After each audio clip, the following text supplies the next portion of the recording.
everybody, welcome once again to Rise of the GM, an RPG podcast where we are today going to be talking about a monstrous force that is out for vengeance. An exiled and delusional queen makes her bid for the throne, and we are going to empty the Haversack in our Haversack Extravaganza here today. Adam, it is great to be back. We are back again live. So any of you watching this right now, this is really happening. Right now, you can jump on and start texting or chatting, and we will be there in the midst of that. I just got back. As some of you know, for the past several weeks, I've been on a sabbatical. That was really great. Spent time in about 7 different state parks, or maybe 6, and then 1 national park. We went to the Smoky Mountain National Park. A lot of hiking, a lot of nature, a lot of writing, reading, and walking. Those were my 3 pillars of my sabbatical, and it was nice. Wonderful. And then I got back to work this week, and it's been 12-hour days every day. So it's been crazy. It's been very busy. But here we are today, back again live, and excited to not only talk about our encounter and our NPC, but to jump into a Haversack that had some questions come in while we were away. And we're going to do our best to answer those with some sort of lucid talk of some kind. But it's good to be back. Adam, how have you been in all this time? You've been kind of here monitoring the live chats as our podcast went up, and doing some side posts on our Instagram account. How's all that been going in these last 6-7 weeks? Yeah, it's been good. I've definitely missed this. I've missed sitting down and recording and having this time. That was definitely felt that, but it was really cool to be able to be on our like pre-recorded things and chat with people. Last week or 2 weeks ago, particularly, just had a really fun time chatting and throwing ideas around during that one. So it's pretty cool. We got kind of prepped for most of the summer at this point. Looking forward to a lot of different things that I'm not going to share right now because I can't remember, but they are, I'm excited about the future, and we got a huge, I mean, me and Matthew have talked about this, but we've got a huge list of topics still, like it's going off into the distance. So that's nice to be able to see that. Yeah, we do. And I'm just going to throw this out there. Sometime this summer, I'm not exactly sure when, Adam and I are going to get together, go to a bookstore, get some coffee, and we're going to sit down and brainstorm about things that this podcast can be. And so I'm just throwing that out because the best way to know what is great for people is to let people speak into that. So if you have some things you're like, you know what, I would love to see in that podcast, because so far we kind of been, we have this idea where we have a sampling or an encounter that you can drop into your campaign. We have a main topic, and that's what Adam's talking about. We have some good topics coming up, and then we all drop in an NPC idea for you to use. But there may be other things that you think would be really awesome to have in this podcast, and we may switch up the format a little bit with some of that. And so definitely let us know, whether it's in the comments here or whether it's in any of our social media ways you can get in touch with us. Let us know, because when we have that brainstorm session, we'd love to have your input. Yeah, for sure. Yeah, it's been nice even early on getting some input like that, and that's been a huge help. So hello to Josh, Barry, and Rob in the chat. It's good to see you all. Woo-hoo. Great to be all right. back. Well, we are going to go ahead and, with our current format, get into our encounter starter, that encounter that can be something you throw into a game, something to just kind of spark your mind, give you some ideas and energy. This one's called Orcish Blood Debt. And so in this one, the PCs are attacked by orc bandits, or it doesn't have to be orcs. It can be any kind of humanoid monster, whatever, that they have fought already in the campaign. Okay.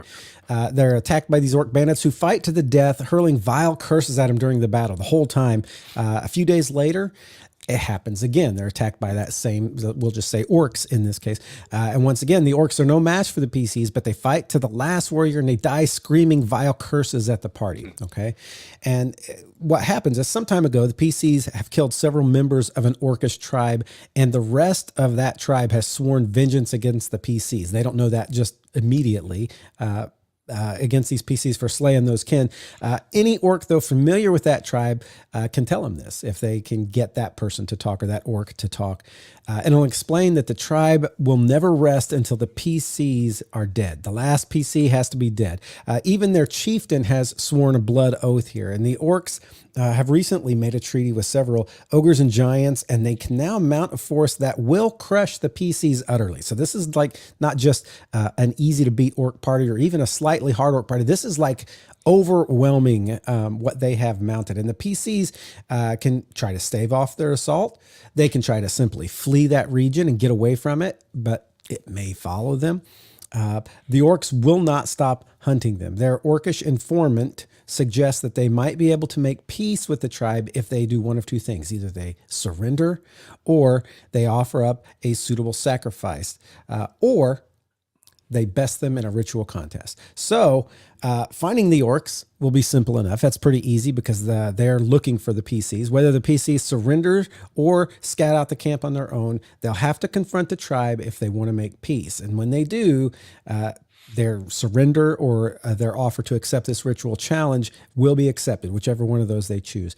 The challenge, if they choose to accept the challenge, has 3 components, and this is the part you'll play out with your party. So the PCs, if they beat each test, the tribe will consider that blood debt paid. So let's look at the 3 tests. The first test is a race. Okay, so it's the PCs will be matched up against a tribe's fastest and strongest members, and both teams. So I'd get the same number of orcs as you have PCs.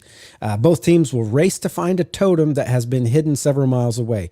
This can be done in lots of ways. You can sabotage is acceptable of the other team in some way, even fighting them out right along the way, which your party may feel like, hey, we can just take them out and then at our leisure go find this totem.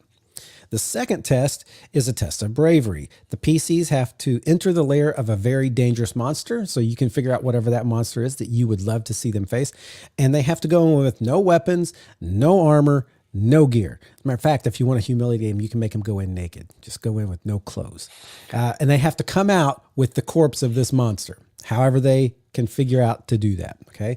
That's the second test. The final test is mortal combat against the tribe's new champion, a truly mighty giant. And this isn't just a giant who's a little bit powerful. I'd make this one that's really powerful, but one that maybe they can still beat. With dozens of cheering and jeering orcs, ogres, and giants looking on, the PCs have to best this giant or die trying. Okay, so that is the blood debt, and it's this idea that somehow, and I like this one, Adam, because I like the fact that, you know, we talk all the time about how, oh yeah, you want to sprinkle some stuff early, Right. so that when they get here, it means something. And sometimes for new GMs, that can be hard, right? Because they're like, oh, I haven't thought that far in advance. I didn't make this plan early enough. And so now if I want to get to Right. this soon, I don't have time to do that drip along the way. Well, this Right. one is nice because you can just look back and say, okay, who have they fought a couple times? Yeah. Boom, story's there. And so you just go back and you borrow from that and you say, Absolutely. you didn't know it, but what you did was this, and now this whole Orcish tribe and even the chieftain will not rest until you're dead, or this whole whatever monster group you choose. So it's nice because you don't have to have pre-thought of the drip that we Yeah. always talk about, Yep. but you can still kind of tie it together with stuff that has happened. And you can even tie in, some of the stories of how that happened before, especially if you can go back and pick a particularly cool battle that happened with some enemy. And then that was the one that sparked the whole thing off. And Yeah, you yeah, can for kind sure. of build For sure. your story around that. But I also like the fact that obviously, if your PCs are like any PCs that I've ever had, their first thought is, we'll just destroy all the orcs. We'll Yeah. kill them. You got to make it so hard that that's not part of the answer. Okay. Them being able to kind of get some giants and ogres and others to join them to where they have this Right. truly massive force is good. And then it gives, I doubt you're going to have a party that says, you know what, let's just surrender. Let's just give up. Okay. That probably won't happen unless they're trying to do it subterfuge, oh, we'll say we're surrendering, then we'll get in and try and kill the chief and see whatever. But probably what'll happen is it'll be this contest of three successive things they have to do. And so I like the idea that, in the first one, they can have that battle with these strong, fast orcs and beat them and feel like, yeah, or stronger than them if they want to fight them, or they can cause subterfuge, or they can just be faster and better at finding this totem. The second one, what was the second one? I forgot. The second one was where they have to go into this layer of a truly big monster with no weapons. No, that's kind of cool because it takes away some of those things they always rely on and makes them think differently, which is always fun. Both PCs may not think it's fun right away when they don't have their skull armor and their huge, gigantic sword and whatever. Now, what this will also do is it will tilt things in favor of those magic people who don't have armor and weapons and whatever, unless there's a way that you can decide, oh, we're going to fit, anti-magic or magic null, right. Bracelets or, some neck choker thing on that keeps you from doing magic. And then they have to come up with a different way to fight or to beat this thing and come out with the corpse. So that's interesting. And then the last one where you have this true champion, that can be the hardest fight of all. And you can plan that to be something truly epic if you want. Yeah. Do you have any thoughts on this at all, or did I say everything? I do like the looking back idea that you had, and I do think that's a really good tool for that. So she, like, early on, you're kind of getting the feel for the game and kind of putting some pieces of the world in together, and it's like, okay, they had this kind of knockdown drag out fight at one point that can come back into this. Maybe, I think as a GM, it's like good to kind of keep your eyes open as far as what people actually like resonate with. We talked about that with NPCs before. The most notable one I think of is like the Rolo situation in your Oracle of Order game, where it's like we just reacted so hard that it's like, yeah, he's going to be a part of this now, kind of thing. And but I think like in these situations too, maybe if you have a specific battle that's like maybe it was memorable or we almost died or like something really sticks out about that, that's a really good option to be like, okay, that's a good a group of people to start bringing back into this, showing some more breadth of the world, those kind of things. I always love I love when it expands out. So you're starting to see different types of creatures, bigger and badder creatures, it's the peeling back of the onion in the world and the way the monsters work.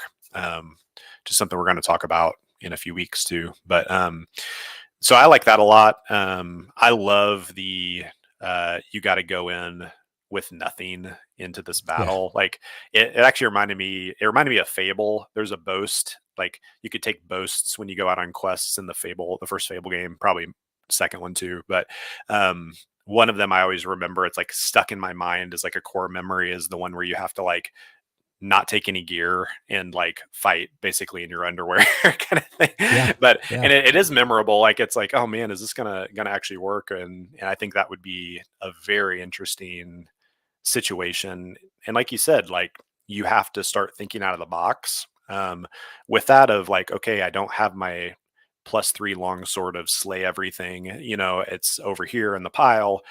I just have my fists and my wits, and like, what are we going to do? So I really like this as I think mostly like early to mid kind of time of use that, because there is always that, we get to that hump where it's like, okay, people are like demigods at this point. I don't know that even the orc horde with the ogres and giant, like you gotta, it's got to be while there's still a fear of them. You want that to be there. I think that's important. And just some like lessons that I think you could learn through it as a party could be really helpful to like move forward and like, oh, we're going to think a little more creative with some of these things rather than just run in and slash, kind of thing. That's helpful for new players. I always have characters that basically are one-trick ponies. Like I know when I go into a battle, I'm going to shoot this hand cannon, or I'm going to, that's my first. And so that going in without gear forces people to think differently. That's cool. To work together, to think about whatever is not that one trick. That's great. What I would say about this is if you have a character that, picked a favorite enemy, which I don't even know if favorite enemies are still a thing in 5e. Are they? I Or have used to not be a played a thing. ranger, so I don't know. But if somebody has a favorite enemy or has a backstory that really truly pits them against orcs, you may not do this with orcs. I would pick something else. But what could be interesting is to have this monster group that they fought some, maybe fought a couple times, and then this blood oath thing happens at the end of it. Suddenly there's this kind of uneasy alliance for the rest of the game where they're bad still in the world, evil, monsterish, whatever. But somehow you have an uneasy alliance with them, and it's kind of like I just had my son watch Big Trouble in Little China with me recently, and Yes. for days we walked around doing remember the little hand sign Yeah. that the that the good guys did, and Love Wang it. would do. Wang was part of that, and he would do that sign. Me and my son would go around doing that. Maybe in your game, these are monsters in the world, but now you guys have settled this blood oath, and whenever you come across Yeah. some of them, you flash your little sign, and they're like, yes, and then they work with you, even though they're. But again, I wouldn't do that if it's somebody's favorite enemy, somebody who like I buffed against orcs, and now all orcs are our friends. Great, Yeah. So kind of keep that in mind. But it Yeah. could be a really interesting build to the story to have Right. this dried thing that normally people would just fight on sight somehow are part of your alliance now. Yeah. Yeah. I think exploring that is definitely worthwhile because, and Josh and Barry in the chat are saying that favorite enemy still is a thing, which is super cool. Even like a faction of a group of your favorite enemies, like that actually makes a complexity to the game where it's like, okay, I have this, they are my favorite enemy for a reason that probably means I want to take vengeance or whatever reason, typically I would fight on site, but now I need to decide, well, this faction of these creatures, am I going to actually like wrestle with the idea of like we could work with them, we could have peace, that could be a thing. I think that gives a player complexity that could be really cool too in that, even if it's typically your favorite enemy. And I always love like having played a ranger, my first thing, like my first character that I fell in love with role playing games. And, like I always want to see favorite enemy work better because I always felt like I picked something, I got real excited about it. And it was like, oh, you either never see these people or you get so much more powerful than them like immediately that like it's not, what are you going to do with it even. So I'm Here always could be a happy. cool thing. You make an alliance with the orcs, but your character hates orcs so bad. And so you, in every public place, you pretend to be with them and with your friends. But you're also a silent assassin of orcs on your own, trying to see how many you can kill without them noticing and then reigniting the feud. Yeah. So that's totally what happened with my character Cormac. We spent some time around the campfire, shared the bottle, and then we threw Then you down the killed next him. day. Yeah. When I remembered, oh yeah, I hate these guys. No, so that was my vengeance quest got put off for a little bit, but So a yeah, lot I of think exciting it's things you fun. can do Yeah. with this blood feud orc thing or whatever monstrous race you make it. An interesting little encounter that you can drop in. And you can drop it in retroactively with whatever you have fought before and give your characters a few ways to look at the world going forward. So with that said, we are opening the Haversack. So I've been gone. I have no idea what's been in the Haversack. How much is, Haversacks can hold a lot. We're gonna see if we can dump that today in the Haversack Extravaganza and answer some questions that have come in. And some of you may have like decided not to ask your questions because you knew we were kind of pre-recorded in those last few weeks. But you know what? We're back. And so if you have Haversack questions that arise after any of this today or anything going forward, don't hesitate to put those to us. Yep. And if you're in the chat and want to ask questions Today. during that point too, that'd be great. We can jump into those too. So right now, as I reach down in the Haversack and feel around here, there's we got 5, I think 5 rolling around in there. And, not as many as I thought there might be. I agree. I thought maybe there'd be a buildup, but I do think maybe our pre-recorded stuff played a role in that. So, so we have starting out Wataya Hotel, and I'm gonna fumble around here for a second as I look for his his question here. He says, Haversack question. Nope, that's not it. Moving edition was last time. Sorry, everybody. All right. Haversack question, Stranger Than Fiction edition. Dear Matthew and Adam, long message incoming. Oh boy. Yep. I had a question about narratives surrounding your character's class, or a question about the narrative reason for why characters do what they do mechanically. I was listening to another RPG podcast, gasp, this morning, and they were creating an Oni Sorcerer subclass. Essentially, by spending sorcerer points, you can tap into your Oni bloodline and gain awesome Oni powers, but at the cost of being feared and risking permanent transformation, being afraid and risking permanent transformation, and a minor mechanical risk. This led to an interesting tangent about how most D&D barbarians use rage but never consider narrative setbacks or the emotion that would go into losing yourself in a rage. They noted that obviously a player doesn't want a terrible mechanical setback when raging, but we often handwave the fact that you could hurt allies in an uncontrollable blind rage, and that the people around you may not trust you anymore or may even fear you.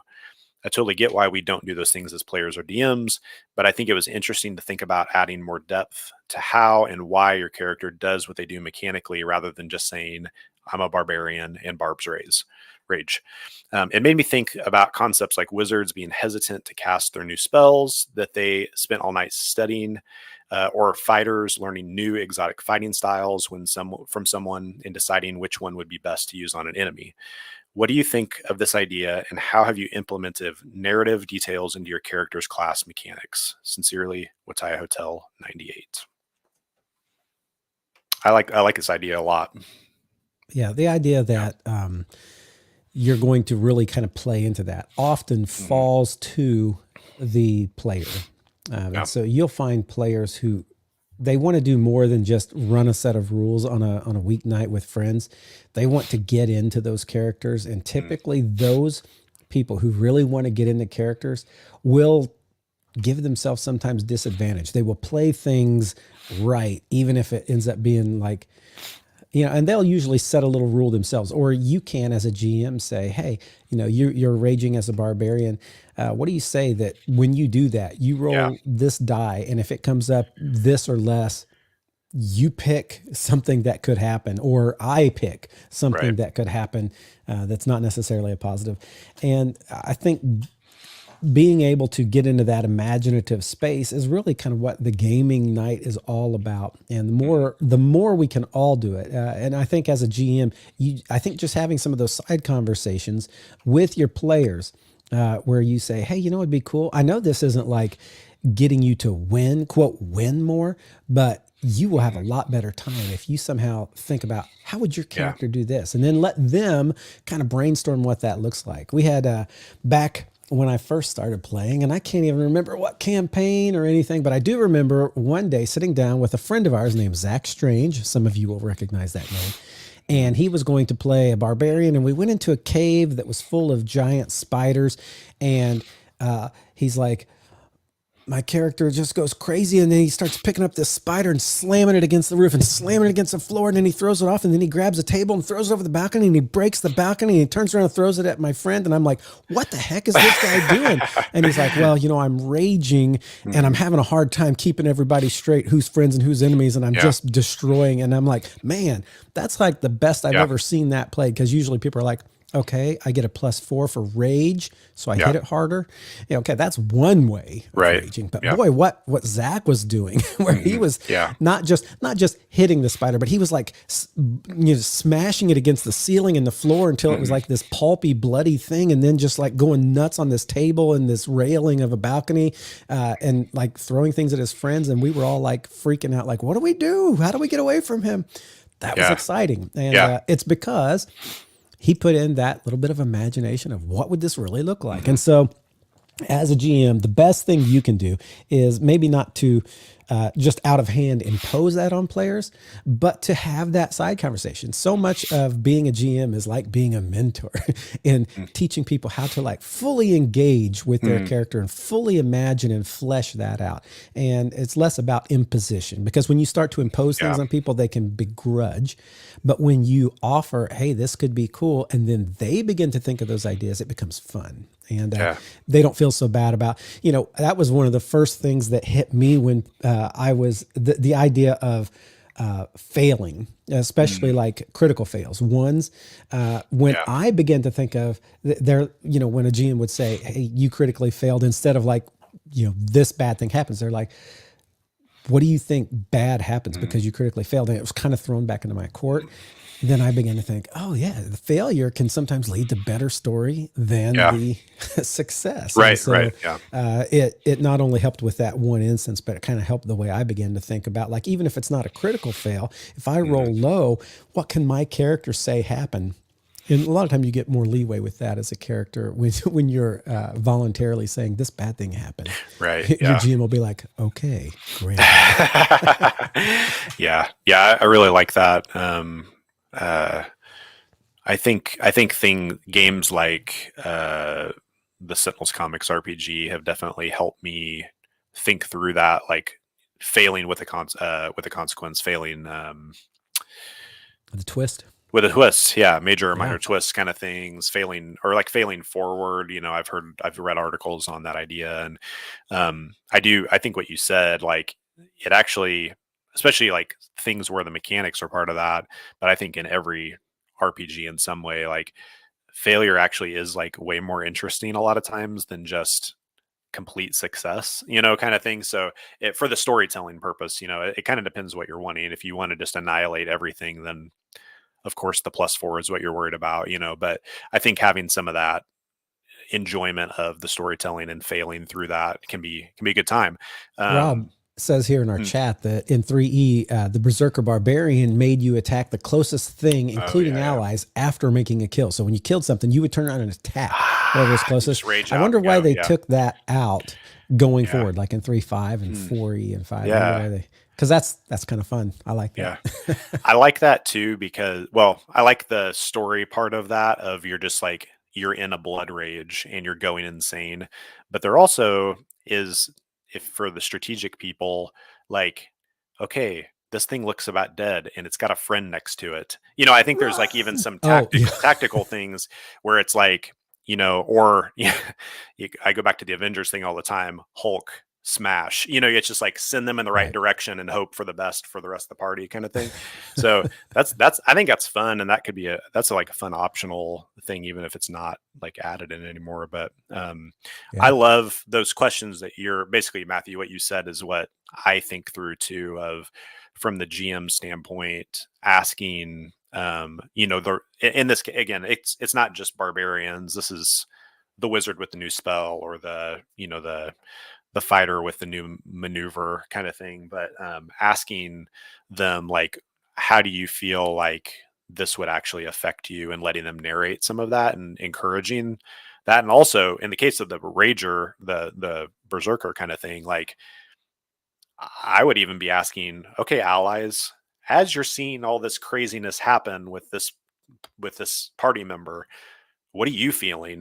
Kind of to like bring them into that situation too. Or as the wizard, casts this spell that's new, what's everybody's like feeling as they see this strange arcane energy As the building, fireball hits not Yeah. only the monster, but also three of the party Right. members that are standing near him. I think it's worth it. I'm just saying. But I ever since this is such a tangent, but ever since I saw some equation of this is how many allies it's worth hitting to hit this many enemies, I'm like, yeah, you should do it. So Equations, no equations, just do it. Good question, yeah, though, I Tyler. like Good that question. idea. I like that idea a lot. And my encouragement, I guess, for people watching is, as a player, as a DM, as GM, like ask those questions to your group when things are happening that are maybe a little uncertain, or just asking that narrative, like, what does this do other than give you I think about like It does. meta magic things, even like, what does this look like for you to quick cat, like you're straining yourself to make this happen or whatever. And also on the flip, like asking the allies around them, like, how are you reacting as this new situation kind of occurs? So that's a good one. Yeah. Yeah. All right. Next Cool. question in Haversack. What do we got? Before we do that, Josh Morton says, I love adding narrative details to what you do. I'm thinking how Adam plays as Blood Hunter in my campaign. Yeah, that one, and I'll just speak into that for a second. In some ways, I love the Blood Hunter class so much. I love it. And that's like very up my alley on like the way I like to do things. But sometimes you talked about, Matthew, like the feeling like the one trick pony thing. And I Yeah. felt that a little bit like as I was just trying to feel it out. And I love being able to like narrate, this is what this looks like in the moment, rather, because that makes me feel a little bit better than like, well, I just shoot my crossbow again, kind of thing. And because that can get dull for any class. Any class can get dull if you're like, oh, I just roll my I D8 know. damage, I know kind of this is the thing. And biggest damage I yeah, got. so appreciate that, Josh. Moving to the second question in the haversack, if I can get a hold of it here. We have one from Evan Bright talking about backstories, and he's asking a pretty short one here, but he's like, for backstories. So this is like what we're asking for, like at the beginning of a campaign from our players. What is your Goldilocks tier length of text in number of people, places, factions that can help fuel adventure hooks? You want it to be just right? Like Goldilocks. So, like, what is our just right in that case? So obviously Goldilocks for me is it's not too little, it's not too much, right? So what is that Yeah. exact right amount? I like to have characters write at least 2 scenes of their life, Hmm. like vignettes, more than just like a history bullet point of like, my character was born here and then went to the military academy at this age and then began fighting in the army. Yeah, I'd rather have like a day in the military academy that he goes through that shows some of, so vignettes, Yeah. a Yeah. vignette Hmm. story written about a specific moment that speaks to their character and maybe how the beginning of powers or the beginning of a path or Hmm. whatever it was Yeah. Yeah. happens. So I like to have two of those people. I generally like to have a couple of those also. I don't want to have too many, but I want to have a couple people that I can begin to hook in. And so if they tell me these stories as vignettes, often the person that they're interacting with in that can be somehow used as a person. And then places and factions, I would say, I don't really have a places kind of ideal number, but a faction, I would really only want them to have one faction if they're going to have a faction. And so what are people saying here? I see you smiling. It's what's High Hotel's talking about. Yeah. He says, we both know a good friend who used to write novels for his backstory. So, yeah. Now, yeah, I can fall into that problem. I like part of my favorite is writing backstory, and sometimes people are like, I don't want to read all that, but I sure like it. Yeah. And if it's written Well, well, I love it when my players do it. If it's written well, I'll read your novel. yeah. Yeah. I think so.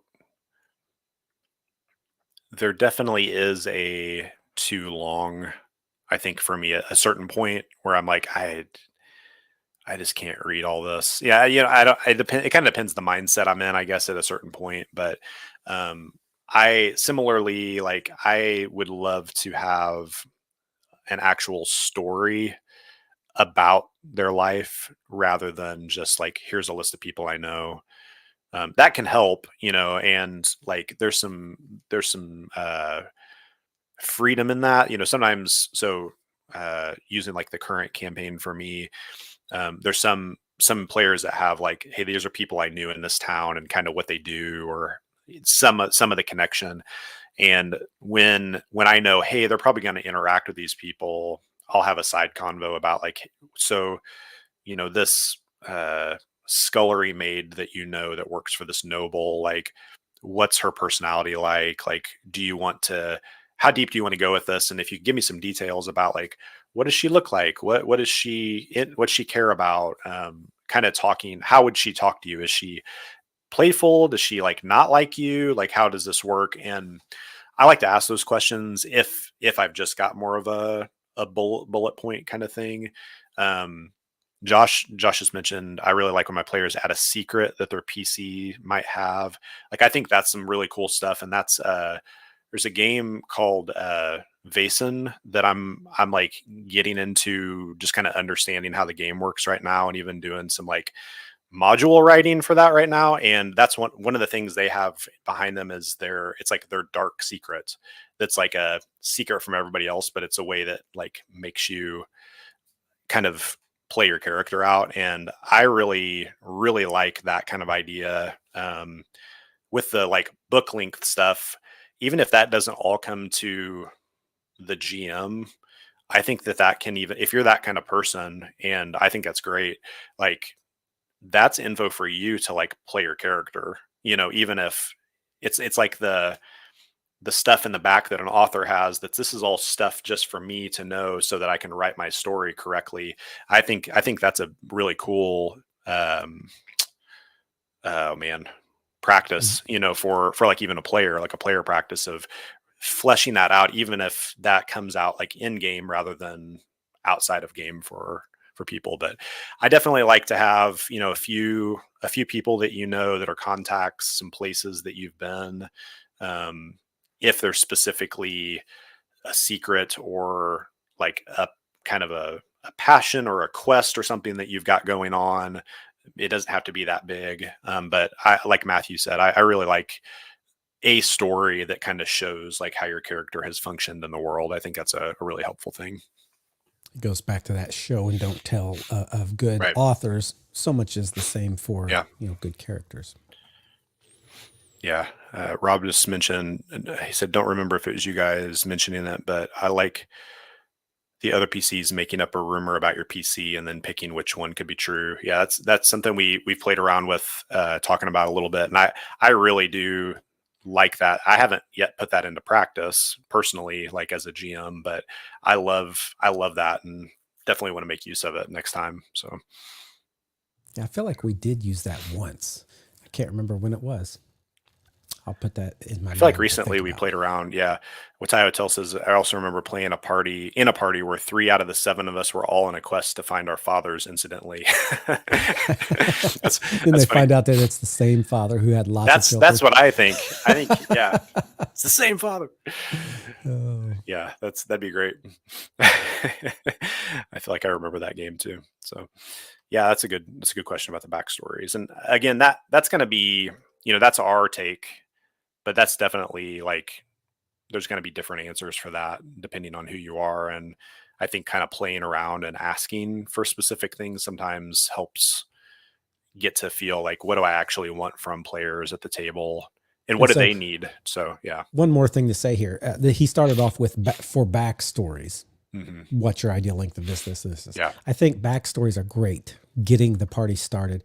But I think as a GM, I don't know if there's like a set level, but like say at level 4 or 5, it's a good idea to say, hey, I want you to write me just like a paragraph story or 2-paragraph story about this person and you, or this and you, something else, to allow them, because as they've played, they probably have begun to get a little more cemented in their mind. Who is this character? What's it about? And then like when you ask them to do that, it lets them ground that even more. And then they really begin to feel this character, and you go 3 or 4 or 5 more levels and you have them do something else like that again. They really begin to identify and to care about this character and to get this. And so it doesn't just have to be the backstory at the beginning, but installments of backstory as you go. Yeah. Yes, absolutely. Yes. I love the even like in-game moments of, that's like a downtime question. I think we may have talked about that when we talked about downtime recently, but having those opportunities, it's like, hey, you're around the campfire.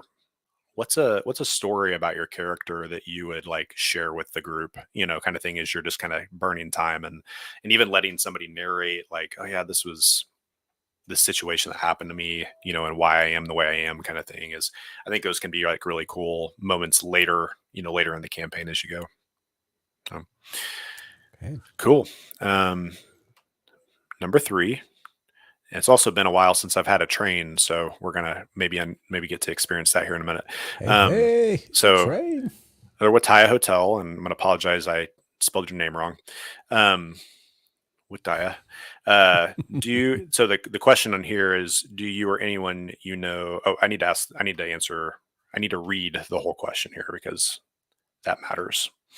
Um, Dear Matthew and Adam, I was recently in a D&D Discord discussion with others, and the concept of dip classes came up. Quote, dip classes.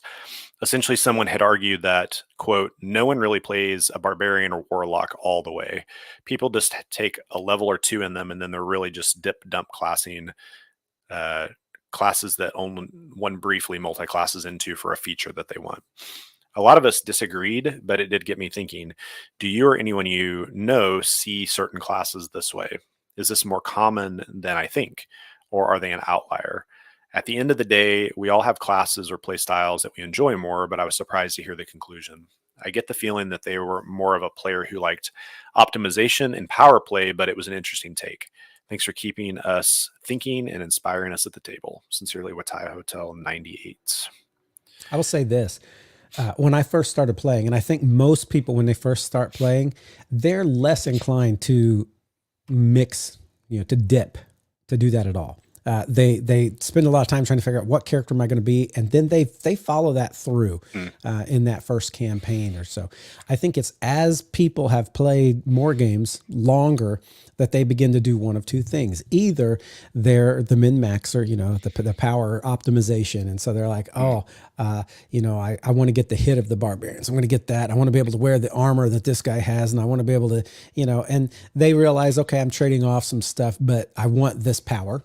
Okay, so that's one kind of person I think that does that. And then I think the second type of person is one that wants to make a more complex character, a character that might be less of this stereotypical stamp of what a rogue is, or what a bard is, or what a barbarian is, or a warlock, or whatever. They want to add in not just abilities that are going to optimize them, but they want to add in some things that give their character a bit of a twist. And so I will say that I have seen people who want to play like one character all the way through, and it's usually newer players. I was that way when I first started playing. But then I also see that most players I know, when they get to a certain level of experience, they begin to think about dipping more or switching, total cross class. You went this far and then you switched to something else and you were that the rest of the time. There are very few players without the optimization part that will do, dipping into 4 or 5 different classes. I have seen them, but to be like, oh, I've got, 2 levels of this, 3 levels of this, 1 more level of this, and 5 of this, that is more rare to me. Again, I may just be in the wrong parties, but I don't know. What do you think about that, Adam? Yeah.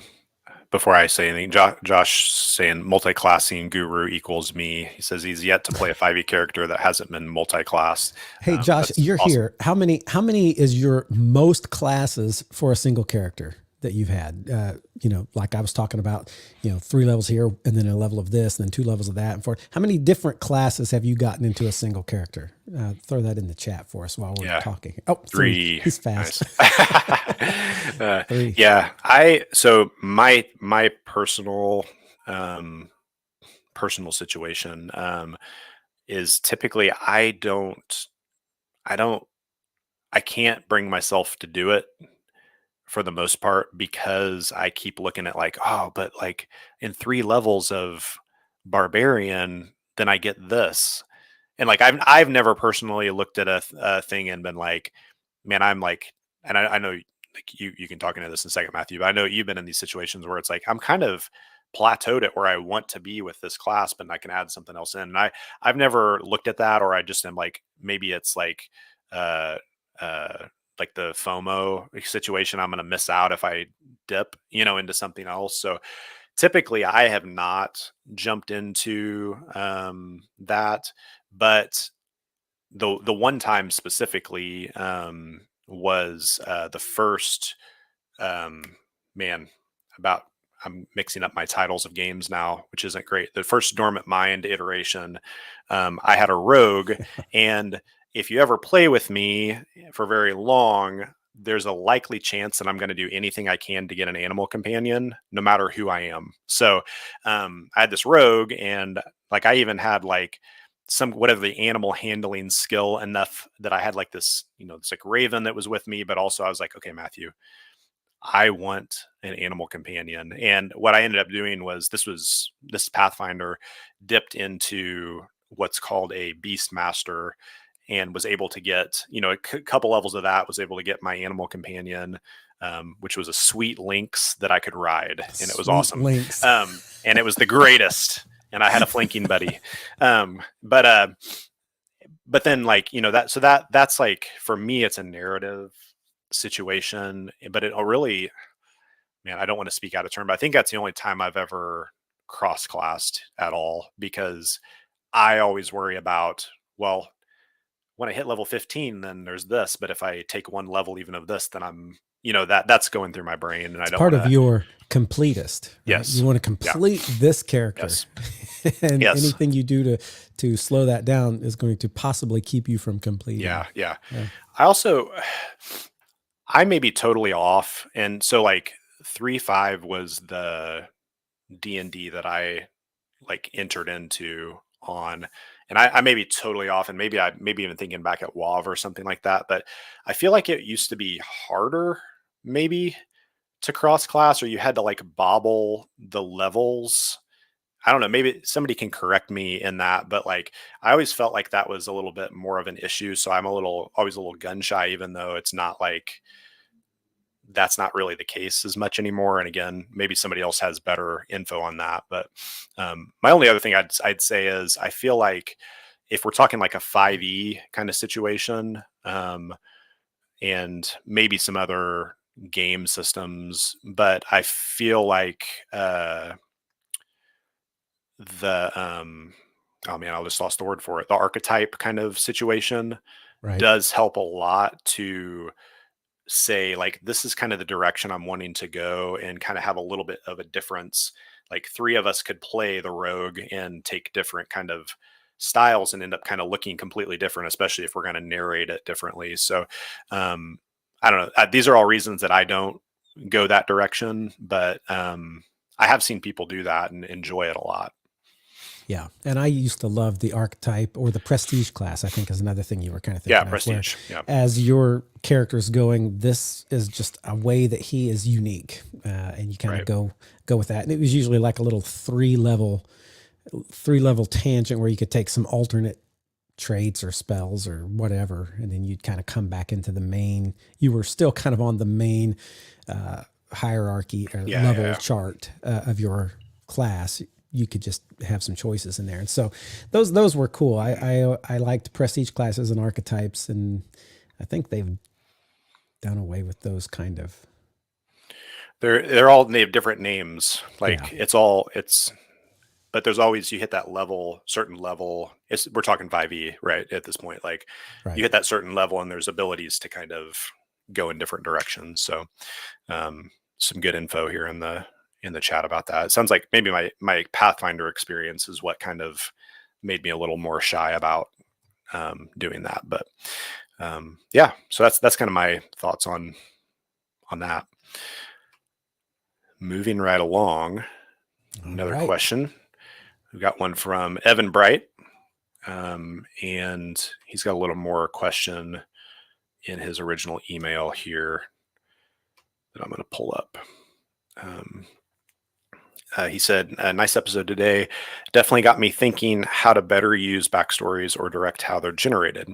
Have you had any players retire their character after completing some unfinished business pertaining to their backstory? Just curious if story-wise, it made sense for a character to part ways from the main quest, quote main quest, to be replaced by a new character controlled by the same player. I don't think I've ever had that happen unless the player was actually leaving the gaming group. So it wasn't like they would bring in somebody else. It's like, hey, I'm leaving. We're going to say that when my character kind of did this, they felt like they satisfied what they wanted and left. But typically Again, I've thrown out there that any game I run is going to kind of have more of an epic feel about it. It's like a fantasy novel where you're going through life and you're kind of maybe doing one thing as a reason, but then it basically comes down to like the world depends on this and depends Yeah, on you. right. And if any of you decide to step out, you're basically letting down prophecy and letting down the epic nature of whatever's going to happen. And so I've never had anybody step out of like say, hey, you know what, this character steps out. Now, having said that, we talked on here several times about Adam's character Cormac dying, and because of that, another character coming in. That's different. That's not a retiring. He didn't retire on the floor of the Vale of Frozen Tears. I retired, expired, something. Expired. I don't know. Yeah, I say that in my games, unless someone has been moving away and they're no longer going to be playing, I haven't had any retiring characters. Yeah. Yeah. I actually really like the idea. I do like that idea. And, for like the Jade Masks game that's current for me, this again, it's a different thing. It's not a retiring or like a stepping away from the party. The closest thing like recently would be that kind of quasi death, near death of Pip. Character didn't change, but like the character build shifted tremendously. Like he became, something different and was transformed into that. And so that's like the closest I feel like I've experienced. I actually really like the idea, and that came in my brain. I was astounded because I've watched a lot of like the Critical Role episodes, and there was I feel like surely it's been long enough that this is okay to be a spoiler, but there's a point where one of the characters has like a break with the rest of the party and goes on their separate way pretty late in the campaign. And I was like, wait, like I'm listening to that, like, wait, what? Like is the player leaving? Like what's going on here? And I'm listening to this like 7 years late. So you'd think I would have some clue, but, anyway, that was like really interesting because they did come back in and play a different character. And that did make me think a lot about that idea of there could be times where, I feel like every campaign, there's at least one moment where somebody's like, why would we still be together? Yeah. Like, and I think the epic like nature of like, there is this thing before us and we are poised to be able to deal with it, or there's no one else to deal with it, or no one else cares. Like we have to deal with this, typically runs that. But I feel like there's always something like early mid game where people are like, well, I kind of did that first arc. And like, do I actually care? And usually they're like, yeah, I do. We're going to stay together kind of thing. But there's the question. The question comes up, and honestly, ever since that was like, I think a cool thing to help me mature as a GM was to like see that happen in another game and be like, actually, I mean, you're not saying you hate us and want to leave playing games with us. You're just saying, why would my character stay? And if that really is the question, maybe the character does leave and go back to their farm and be happy there and not have to deal with going down in the mud and fighting goblins, kind of thing. Or like, and you could play somebody else that maybe you want to bring in. So that was something that I think comes up when it comes up now. I'm like a little more like, okay, let's talk about that because this could actually be a shift that happens. So I remember in the Jade Masks, kind of when you all had taken the Thieves Guild head up and he kind of laid down his mantle, there was that question of, okay, we've done this. Do we need to, there were some of those questions of, do we need to be together anymore? Cause we've done the thing. And it's been cool to see. Yeah. You did want to stay together and do something greater, kind of thing. So, I think I got way off topic, but that's my 2 cents on that. But all to say, as a GM, don't take it personally if someone says, my character might want to retire and I might want to bring in somebody new. Take that as they're invested in what would their character really do. And so let's make them another great character and figure out how to get them in. And that's the challenge. Yeah, for sure. Yeah. Josh is reminding us that everyone stayed together, but you all did leave your guild that you were in. In order to make it like, why are we still doing this? We decided we don't care about the Thieves Guild anymore. That's not our main thrust. And so, that's true. Yep. Yeah, it was cool. This is our final Haversack. Again, if anybody in the chat has questions you want to pitch into here, feel free to do that. We got a little extra time. So this is one more from Wataya Hotel, and this is the Haversack Extravaganza Part 2. Dear Matthew and Adam, sorry for 3 disjointed emails, but I did have one more question that just cropped up. Do either of you have any experience or knowledge with what people call hex crawls? I've never played any, and I get the basic idea, but I've seen a lot of people get really excited for that or go a little crazy for the idea of taking their party through a hex crawl. I think it's supposed to replicate encounter systems from older JRPGs like Final Fantasy or video games of that style. And then he's got a note. I believe the Tomb of Annihilation is a hex crawl, but could be wrong. So what are those about, or have either of you ever played in any? Thanks for all your help and wisdom. Sincerely, Wataya Hotel 98. Yeah, so I'll start off by saying, like, when you first asked this question, I'm like, hex crawl, what's he talking about there? I had to kind of look that up. I have done something in theory. So just so everybody's kind of on the same page, a hex crawl is kind of that thing you do. It's like a dungeon crawl. You know what a dungeon crawl is, because you're going, you're in a dungeon and you're going to go from this room to the next room to the next room. You're going to kind of go through the whole thing and explore it out, right? And so they may like sit down and map the whole thing to make sure they've hit every part of that dungeon before they go out. But what do you do if you're like in the desert or in like huge rolling fields, but there are encounters that might be in those. I think that's kind of what a hex crawl is. And you can set up this hex map and they can decide we're going to go here. And there is set places on this map where they're going to run into an encounter. But there's not like, it's not like they are constrained to go from this one to this one to this one.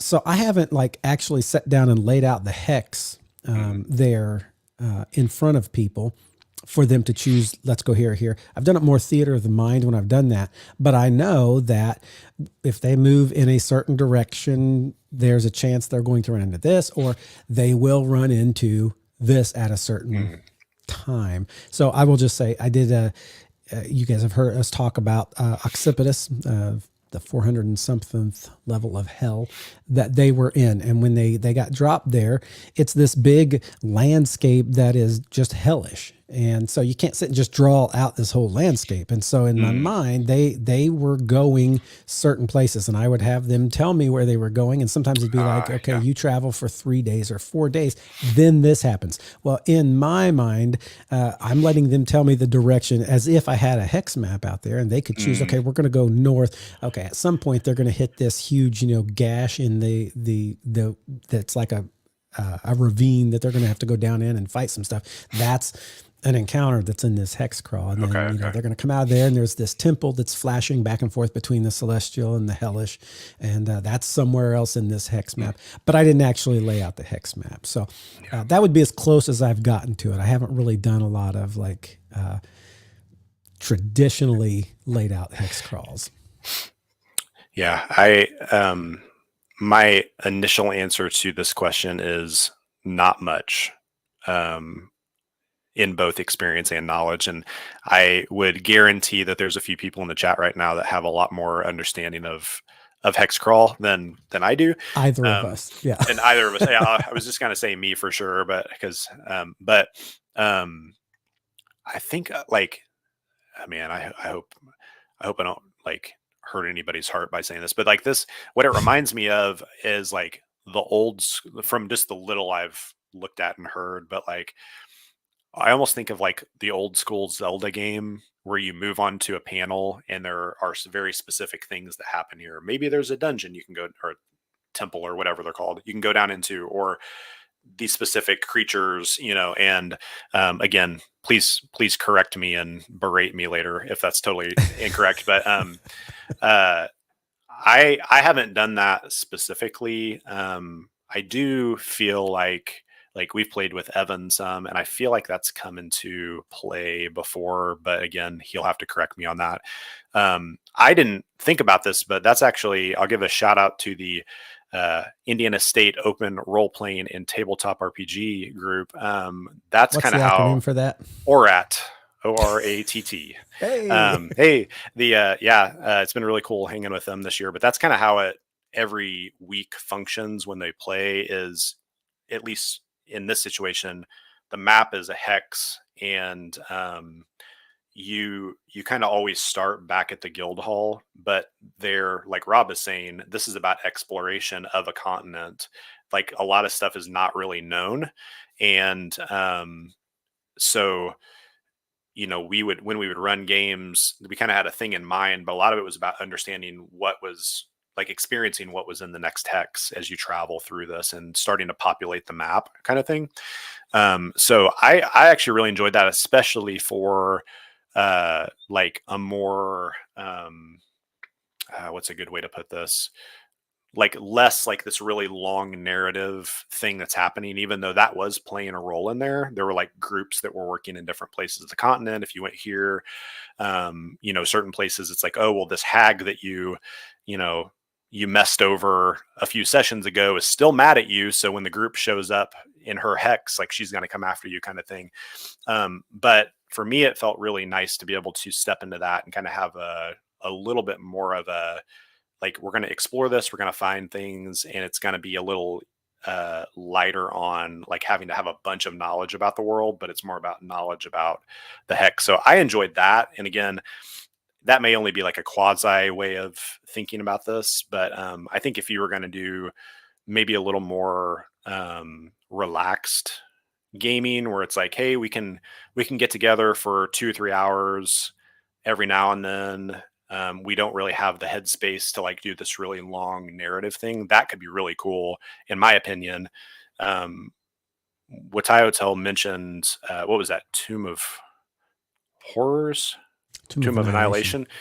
I don't know that for sure, unless, and somebody may answer this in the chat, but like, I think, like, if I'm remembering right, the world around where that tomb is kind of the hex crawl, where like you're trying to explore and get closer and find your way into this, but there's all this other stuff going on. And Rob's got some info here. The West Marches style of hex crawl lets you have people drop in or out for sessions if you have a large group of people who want to play but can't commit to a regular sessions. That's really cool, because I would assume that allows you to like have the world be changed by groups, and that's like everybody is kind of experiencing that, even if they're not necessarily in the thing. But that, I have to look into that. West Marches. Where I can see this being a problem, and maybe it's not a problem, maybe it's just my initial thought on it, is for those people like Adam.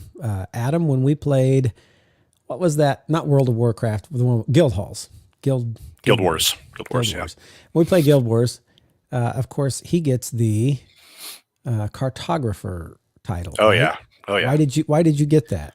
Because I scraped every last map possible for hours on end. He went to every single place you could go so that he could say he explored every inch of the land of every place. So if you have a person like that and you have a hex world set up, they're going to want to explore and map every single hex to make sure they have the full, it's that whole completionist thing again of why he would choose one and never dip, right? So he would want to like completely fill in that map. And so I could see it being, you would either have to come up with a lot of stuff, or there'd be a lot of hexes where it's like, okay, and your party just walks through this grassland for a while and now choose another hex and until you get it all figured out. But that might not be a negative. It might be something that you could work to your advantage. Yeah, I don't see any problem with this. This all sounds beautiful to me.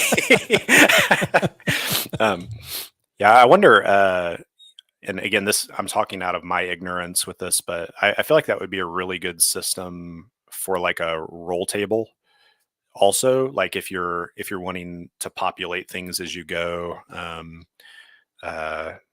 like, okay, you've entered into this, almost like there's a way of playing. Hey, we're gonna talk red markets. By the way, I'm about to reference red markets. We're gonna talk red markets in the near future. Like in the next 10 weeks, red markets will be talked about on this next podcast. 10 weeks. Hey, it's better than, anyway. So, but like there's a way to play red markets if you don't plan. You can sit down at the table and just do rolls on tables. And like you could treat the legs like that. And I wonder if, even for like, if you're a GM out there that's like, my planning is really like I don't have a lot of time, but I want to like run a game for some people and bring people together in this way. Um, I wonder about like, okay, we have this hex. Here's a world that we can explore. You know, here's reasons that you want to be exploring. Maybe you have some as a character specifically. And then as you move in whatever direction, kind of like you were talking about with Occipitus, it's like, I just rolled on the table. Okay. Yeah, a dragon lives on a mound of, an old mound in this hex, and you see it from afar. Now, how are you going to deal with this kind of thing? And I feel like that could be really helpful for maybe a GM on the run, too, where maybe you don't have as much headspace to be able to do that. It could be really, really helpful. Robin, Wataya are talking about red markets. And Rob saying it could work well as a hex crawl too. And that feel to me makes a lot of sense. Yeah. Yeah. So, our experience and knowledge with hex crawls, maybe not the most extensive, but that's our thoughts on it. So thanks for that question, Wataya Hotel. We'll have to, that could be a worthwhile conversation in the future to have with somebody who has a little more experience with that. So it'd be cool. Awesome. Well, we didn't get any questions thrown out there. Oh, as I said that, a question gets thrown out there. The question came in. What are your favorite, quote, house rules? Oh, man. I can take the one that came to mind immediately as you asked that was a feat every level. But I like to make my players super powerful. You get a feat every level instead of just whenever it is. I've done it so long of a feat every level that I don't even remember what the actual rules are because I don't even care anymore. It's like everybody gets a feat every level. Just find one and pick. I actually, I haven't done that in 5e, have I? I haven't run a 5e, have I? No, I did a reset. I did a reset and was like, we're going to pull back on that. But I do love the feat every level. You stole mine as a player, at least. I'm trying to think. I think Evan actually mentioned that this was from a system, like an optional rule or something. But I really like the escalation die.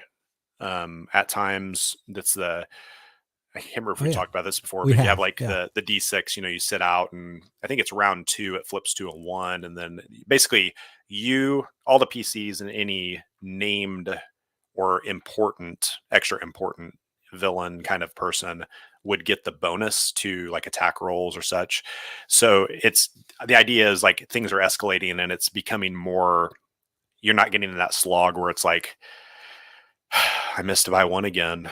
I missed by one, and then it's supposed to like make battles go a little faster. It ups the hits, it ups the damage, it ups everything so that things kind of crescendo and, get harder at the same time because they're hitting you as much. And so it's like, it just brings everything to a point. And I think Rob said that was from 13th Age. Okay, cool. Yeah. We pulled that into Pathfinder and I've enjoyed that too. I think 13th Age has some new stuff coming out or has just recently had that. So I have to check that out too.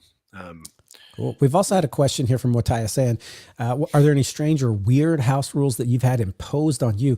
This may be a thing. I don't know if you've got something off the top of your head. I might need to take some time and think about this and in a future podcast revisit like the whole idea of like house rules. Like what are some strange house rules? What are weird house rules we find other people playing with? What are weird ones we've played with? Because I might need to think about that a little bit. Yeah. Strange or weird house rules. Imposed. Josh Morton likes drinking games. He says, I like drinking a potion whenever somebody rolls a bonus. Oh, no. He says, I like drinking a potion as a bonus action instead of an entire action. I do too. Yes. Yes. Yes. Yeah. Yeah. I also agree with Mercer's thoughts on death and reviving. 13th Age, 2nd edition. So, I may need to hold on the weird and strange. Wataya says, don't worry, I'm going to send it as an email. I feel like nice, cool. Yeah. I would say I just have really loved all of my anybody who's ever run a game for me, and I don't feel like people impose things on me. So I've been blessed in that way, I want to go back on that. It's about to change. Going back, I guess, a little bit maybe to the favorite as the train comes. just lost it. The Favorite train threw house me off. rule? Yeah, I had one. It was probably the drawing a weapon and hitting in the same action. Whoosh, right? I do like that. He's trying to keep that train out right now, so he's muted. So I'm just going to talk about that. I have no other house rules in mind right now as I'm thinking. Yeah, maybe I'll have to bring it back in. It was in my brain, and then I started thinking about all these other things. So, but there's some. I think we can scour and talk to people who play enough and get a few ideas of some cool and annoying house rules to throw into another episode. Oh, I got it. Sorry, as we say this. So WoW, and it's part of the kind of the feel of the game, and I think even like encouraged, but I really enjoyed Danny. He had this like kind of house rule idea of encouraging and rewarding narrative combat. So if you like swing from the chandelier and land on top of the troll, you'd be like, oh, I'm going to give you, +2 for your hit on. Like it wasn't anything huge, but there was like a mechanical benefit and it wasn't every time. It's like if you tried to milk that like constantly, it wasn't going to happen. The issue that could happen with that is it's very subjective also, and you want to make sure if you're doing that kind of thing, for like if I'm a GM doing that, I want to make sure that I'm not maybe showing. I don't want to like feel like I'm showing favoritism to somebody who does that all the time when nobody else is doing that or that kind of stuff. So I think it's a cool thing, but you got to kind of be careful with that too a little bit. Fight a train-based villain in my next game. Hey, that's what he said. That's what I should throw against you. There's a pre-made Sentinels villain, right? What's that? So,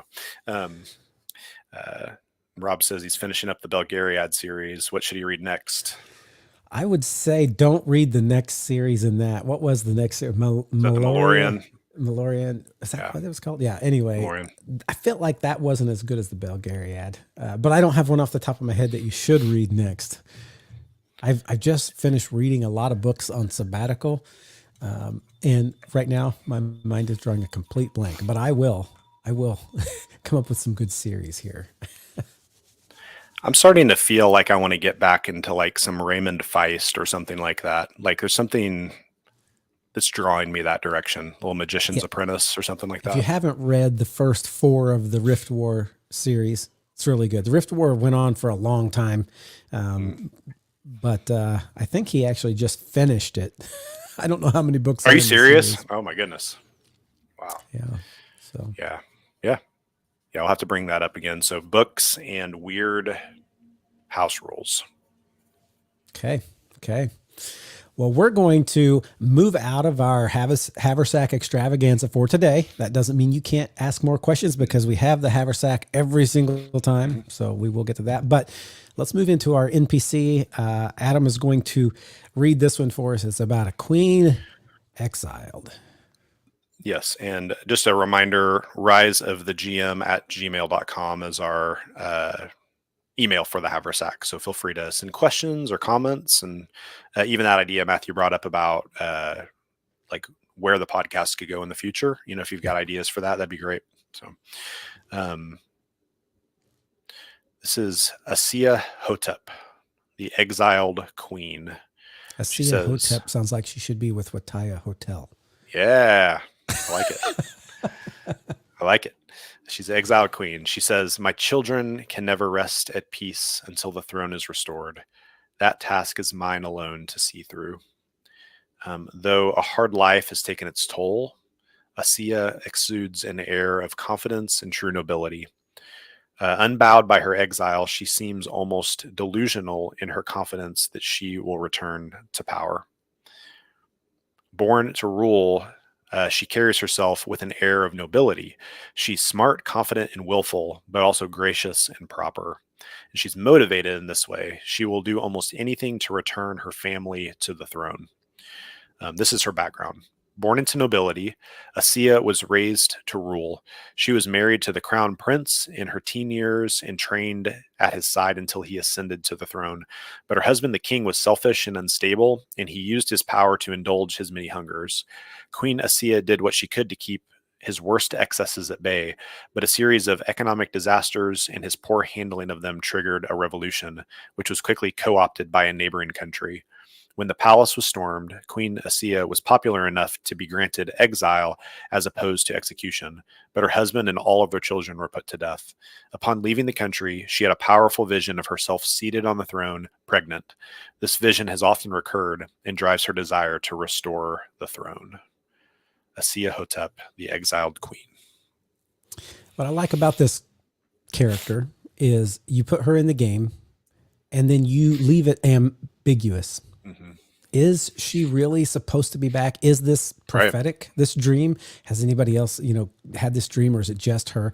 And so you're left with this question of, she seems like, she was like loved by everybody. She tried to rein in her husband's like indiscretions and bad spending and mistakes and all that. So she seems kind of good, but she also seems kind of power hungry because she's wanting to get back this throne. And so I would leave that ambiguous in my my PC's minds and kind of drop hints maybe on both sides until such a time as either she became an important part of the story just through the way play went, or she became a villain. She could become a villain or a hero, or just totally like someone over on the side. And so the cool part about her is she's very not designated.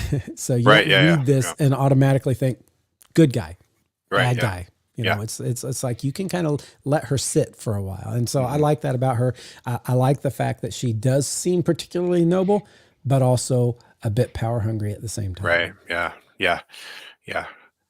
There's two things kind of, I guess they're in the same kind of branch for me, but I really like the idea of what if your beginning of the campaign, your players drop into the middle of, she is like being kicked out of the country. Like that's the moment that you drop into.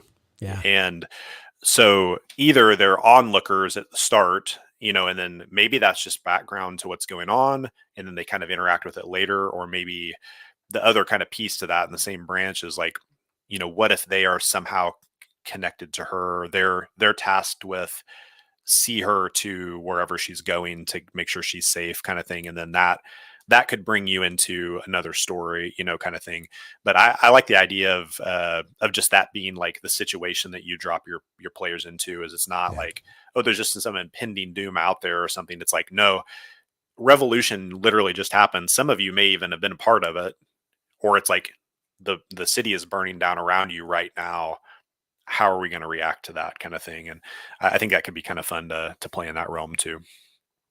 Yeah. And, she had this vision of herself sitting on a throne pregnant, right? Right. Well, Waitaya Hotel says that if they got together, their progeny would be Ishua Hotel. Isiya Hotel. Isiya Hotel. That's what it is. Isiya. I should have read that. Who knows? Maybe one of your players ends up being the prophesied king to be. Yeah. The next king in any of our campaigns needs to be Isiya Hotel. Isiya Hotel. Yeah. I think that's an interesting, like, just a really interesting thing to be happening in your game, and to be dealing with. You also have the thing where you like interact with her and that story kind of comes out and you're just like, is this real, or like, are you crazy, or like what's the situation? And I think that can lead to a lot of things. Yeah. And I like how you said that if this is all happening when some of the people may have been revolutionaries fighting against this. I mean, they were against this king that was making all these bad and horrible decisions for everybody else. This neighboring kingdom co-ops that and comes in basically to take over and then kicks her out. And then there's choices to be made. It's like, oh, she wasn't him. Right. But we kind of fought for that. But now this neighboring city, what are they all about? And the leadership there. And so that could open up lots of worms. That could be good. That's cool. So there you go. NPC, maybe you could drop in, maybe guide a campaign, maybe just be in the background. We talked about an encounter you could have with orcs where you have those 3 phases and then lots of Haversack questions. We're so glad you guys could join us again here today. We're going to probably end up on that note, but we do want to say, get on and like and subscribe to our socials, because we are finding that we're more able to do stuff on our social media the more followers we have. So be sure to do that. And what are they again, Adam? We're on Instagram and X. And then obviously a lot of you are on here right now, but if you could subscribe, that's a big help to us moving forward too. So guys, we're so glad to be back with you live. We'll be back most likely next week, unless I am at a funeral, but the week after that for sure, if we don't make it then. So it's good to see you all. Have a wonderful time. And again, thanks for joining us here on Rise of the GM.